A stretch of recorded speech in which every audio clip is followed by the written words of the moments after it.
இப்போ நம்ம பார்க்க போகிறது வந்து டி கர்வ். ஸோ டி கர்வில் எந்தெந்த லெட்டர்ஸ்லாம் வரும்னு நம்ம பார்க்க போகிறோம். ஸோ இதில் வந்து சி கர்வ் வந்து குழந்தைங்களுக்கு ஈஸியாக வந்துடும். டி கர்வ் வந்து வரத்துக்கு கொஞ்சம் அவங்களுக்கு எது டி கர்வ்னு தெரியாது. பிகாஸ் சி கர்வ்னால் சியும் சி தான், சி கர்வும் சி தான். ஆனால் டி கர்வை பொறுத்த வரைக்கும் அவங்களுக்கு கேபிட்டல் டி தெரியாது. ஸோ இதுதான் டி கர்வோட பாதி டின்னும் தெரியாது. ஓகே, அந்த டியில் பாதி அந்த வடிவம் வருதுல்ல, அது வந்து இதுதான் அவங்களுக்கு தெரியாது. ஸோ அதை அண்டர்ஸ்டாண்ட் பண்ணுறது கொஞ்சம் கஷ்டம். ஸோ டி கர்வ்னு சொன்னால் அவங்க அதை வந்து போட மாட்டாங்க.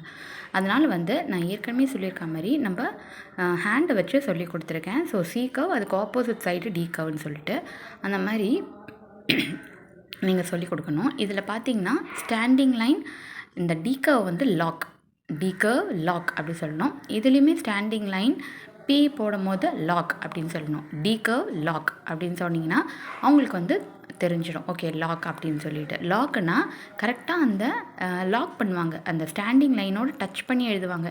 இல்லைன்னா ஸ்டாண்டிங் லைன் அதை ஒட்டாமல் டி கர்வ் போடுவாங்க. ஸோ நீங்கள் லாக்குன்னு சொன்னீங்கன்னா அது இதோட போய் ஒட்டிக்கும் அப்படின்னு அவங்களுக்கு அண்டர்ஸ்டாண்ட் பண்ணிப்பாங்க.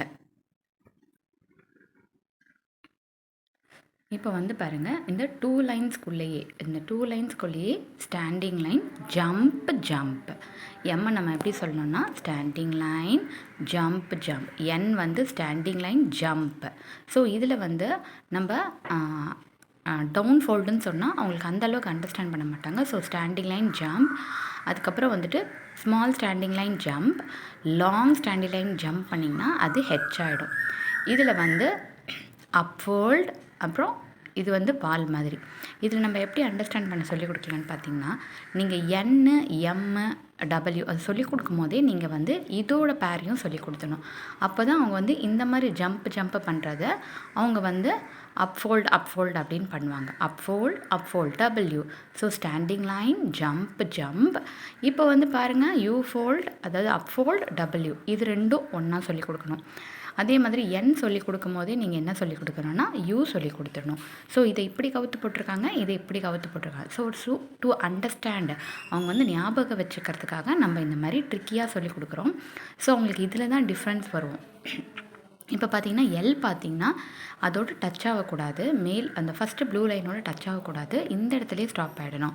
டீக்கும் அதே மாதிரி தான், இந்த இடத்துலையே ஸ்டாப் ஆகிடணும். ஸோ இதை நம்ம கிளியராக சொல்லி கொடுத்துடணும். நம்ம இப்போ சொல்லி கொடுக்கும் போது இந்த மாதிரி கிளியராக சொல்லி கொடுத்தோன்னா அவங்க வந்து மிஸ்டேக் பண்ண மாட்டாங்க, எந்த இடத்துல நிறுத்தணும்னு தெரியும். இந்த 4 பிளேஸ் ஏஜ் குரூப் மட்டும் ஸ்டாண்டிங் லைன் வந்து கொஞ்சம் ஷேக்கியாக இருந்தால் பரவாயில்ல, பட் அந்த லைன்ஸில் கரெக்டாக ஃபாலோ ஆகிற மாதிரி சொல்லிக் கொடுங்க. லைன்ஸை விட்டு கொஞ்சம் மிஸ் ஆனாலும் திருப்பி ரப் பண்ணிவிட்டு எழுதுவீங்க. மற்றபடி கோணலாக இருந்தால் பரவாயில்ல. இப்போதைக்கு அவங்க அந்த லைனுக்குள்ளேயே, அந்த ப்ளூ லைன்ஸ்னால் அந்த ப்ளூ லைனுக்குள்ளேயே எழுதணும். அந்த மேலே வந்து ஸ்கை லைனில் டச் ஆகணும், வாட்டர் லைனில் கண்டிப்பாக டச் ஆகணும். அந்த மாதிரி நீங்கள் வந்து அவங்களுக்கு சொல்லிக் கொடுங்க. ஸோ இந்த இடத்துல ஒய்யும் பாருங்கள், அந்த யூவோடு சேர்த்து ஒரு டெய்ல் வரைஞ்சிட்டோன்னா அது வந்து ஒய் மாறிடும். ஸோ இப்போ டெய்ல் லெட்டர்ஸ்லாம் பாருங்கள், ஜே, ஒய், அப்புறம் வந்துட்டு ஜி, இதெல்லாம் வந்து டெய்ல் லெட்டர் சொல்லுவாங்க.